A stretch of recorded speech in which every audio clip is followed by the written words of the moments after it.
Protesta qytetare në Korçë ka vijuar edhe mbrëmjen e djeshme, duke mbledhur sërish dhjetra qytetarë në zonën e pedonales. Pjesëmarrësit u buan për rreth 2 orë duke përsëritur kërkesat e tyre dhe duke kërkuar zgjidhje për shqetësimet që sipas tyre ndikojnë drejt për drejt në jetën e përditshme të qytetarëve.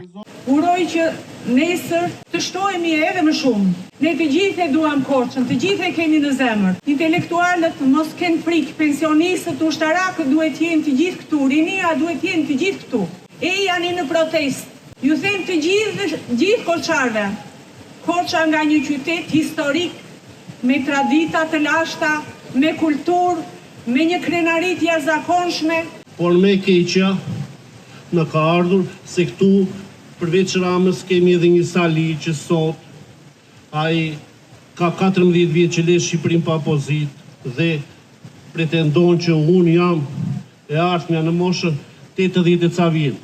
Ne do të esim të gjithë përpara. Jam nga fshati Goskov, fermer, kultivoj grur, patate, qep 500 dynëm tokë, mbaj një ditë Shqipërinë me bukë, me qep, me patate. Kam erdhur këtuja çdo ditë. Jam shumë i pakënaqur se punojme dhe nuk vlerësohemi.